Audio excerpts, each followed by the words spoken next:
Welcome to the Deep Dive. Today we're jumping into a huge new Korean blockbuster that's really been making waves, Omniscient Reader's Viewpoint. And this isn't just any movie. It's the adaptation of a super popular web novel, Webtoon 2, right? Huge expectations and, well, quite a bit of debate around it. We're talking serious money here. A 30 billion Korean won budget. That's roughly, what, 22 million US dollars? Yeah, massive investment. And the cast, it's packed on Hyo-sup, Lee Min-ho, Chae Soo-bin, Shin Seung-ho, Nana from After School. And Jisoo from Blackpink is in there too. Right. Apparently Nana's action scenes are getting a lot of buzz already. So our plan today is to unpack this movie, look at its really unique story, and then really get into this whole debate. Is it faithful, or did it take too many liberties? And you really have to understand the source material's weight here. It comes from this modern fusion fantasy novel by Sing Shong. In Korea, it's considered one half of a two-mountain range in the genre, the other being solo leveling. Two mountain range, okay. Right. So like a foundational text. Exactly. It means they're colossal influences, setting the standard, adapting something like that. Well, the fan expectations are just sky high from the get-go.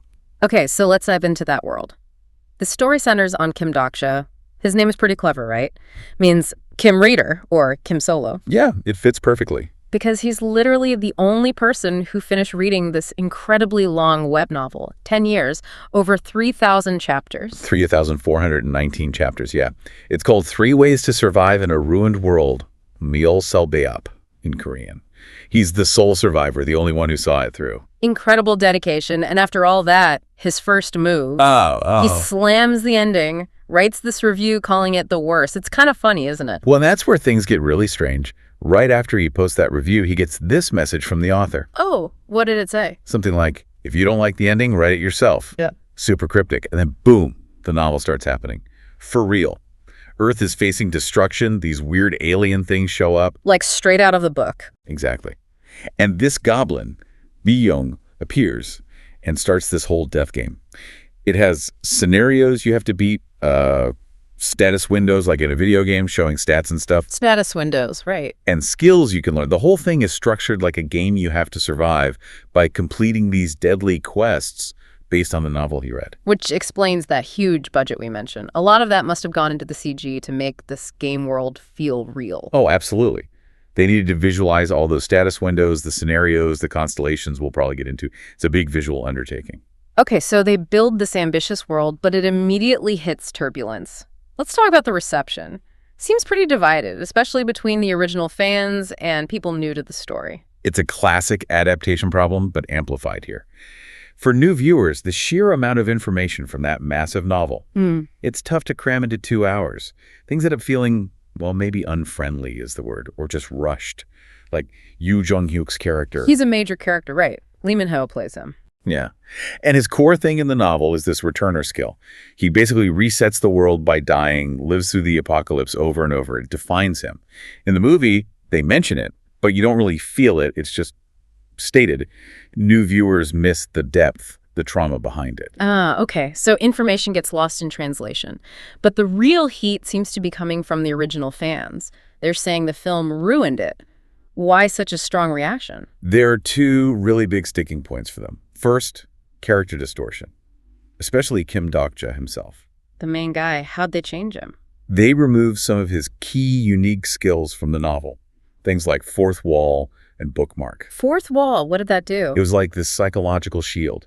It let him see the horrific reality unfolding as if it were just a story he read, protecting him from trauma, letting him stay detached and analytical.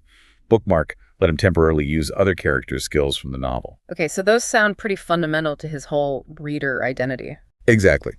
Without them, fans feel he becomes more of a standard action hero, losing that unique meta edge. Plus, his whole relationship with the author in the novel, that sort of grateful, dependent dynamic, it's mostly gone or changed. I can see why that would upset fans. What's the second point? The second one is the removal of what's called gutpong.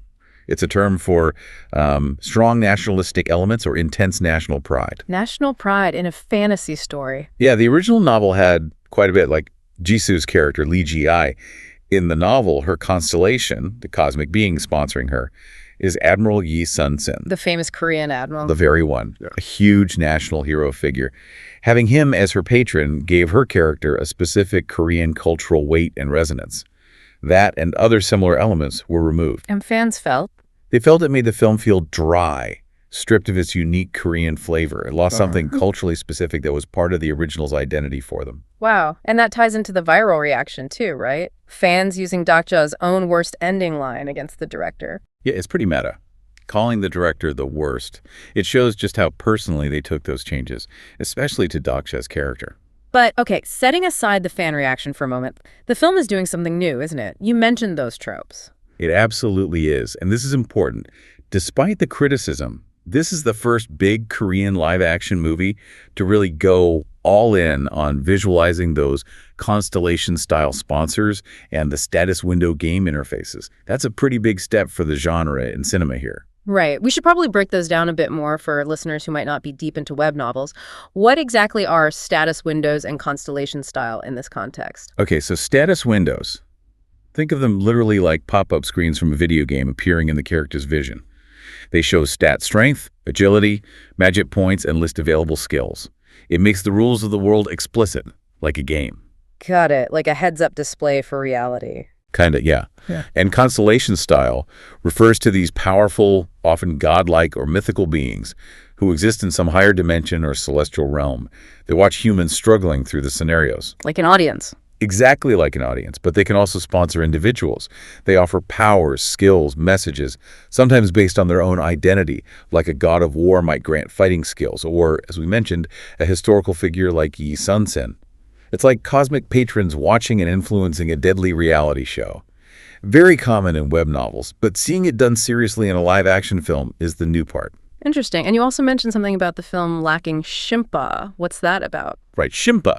It's the term originally from Japanese theater, I believe, used in Korea to describe overt melodrama, really sentimental scenes designed to make the audience cry. Thinks swelling music, tearful confessions. The stuff often found in big blockbusters to pull heartstrings. Precisely. It's often seen as almost necessary for commercial success in Korea. Look at Along with the Gods, huge hit. But some critics felt it leaned too heavily on shimpa, that it felt manipulative. So Omniscient Reader avoids that? Largely, yes. It keeps things much more focused on the plot, the action, the game mechanics. This makes it feel dry, or maybe detached to audiences expecting those big emotional beats. But for others, it could feel more modern, less forced. Exactly. Potentially more exciting, especially maybe for younger viewers or international audiences less accustomed to, or perhaps even wary of, that heavy sentimentality. It's definitely a stylistic choice, maybe even a gamble. Which brings up a good point.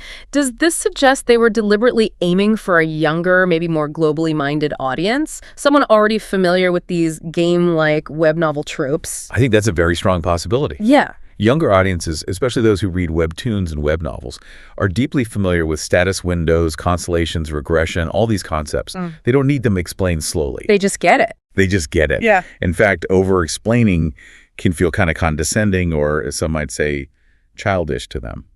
So the film's approach, skipping the heavy melodrama and diving into the tropes, it really does feel targeted towards that digitally native demographic. Although even the visuals aren't universally praised, right? You mentioned the CG. Some like it, but others. Right. There's been criticism about the CG being maybe too colorful. Some have compared it unfavorably to cheap Chinese mobile games, which is obviously quite harsh. Ouch. Yeah. It suggests that for some, the visual style didn't quite hit the mark, maybe lacking a certain grit or realism despite the big budget, perhaps leaning too much into the game aesthetic in a way that felt artificial. Okay, so we have this mix of ambitious genre filmmaking, significant changes from the source, a divided audience, and some visual debates. What does this actually mean for the film's bottom line, its success? Well, that $30 billion won budget means the break-even point is really high. They need around 6 million tickets sold domestically just to recoup costs. 6 million? That's a lot. It's a huge number for any film. Yeah. And when we were first looking at this, the early box office numbers were, well, quite low, around 200,000 viewers. That paints a really challenging picture for profitability. So it's struggling commercially. It seems to be facing an uphill battle. And it connects to the director's style, too. Kim Byung-woo, who did The Terror Live, is known for tighter, maybe more dry thrillers, not necessarily sweeping emotional epics. That style, combined with the adaptation choices that alienated parts of the core fan base, it makes reaching that mass audience needed for 6 million viewers very difficult, even with the producer of Along with the Gods behind it. So looking at the bigger picture here, what does this whole situation with Omniscient Reader's Viewpoint tell us about the future of adapting these massively popular web novels or webtoons, especially that tension between pleasing the diehard fans and needing broad appeal? It really throws that tension into sharp relief, doesn't it? Yeah. You have this incredibly passionate, knowledgeable fan base demanding absolute fidelity. They know every detail. Any change can feel like a betrayal. They have ownership. A real sense of ownership, yeah. But then you have the practical reality of making a multi-million-dollar film. You need to bring in people who've never heard of the source material. So filmmakers have to simplify, universalize, adapt it for a visual medium. And every choice risks upsetting someone? Exactly. Omniscient Reader seems to have leaned towards maybe cinematic innovation and targeting that younger, trope-savvy audience, even knowing it might cost them some original fans. Whether that gamble pays off commercially?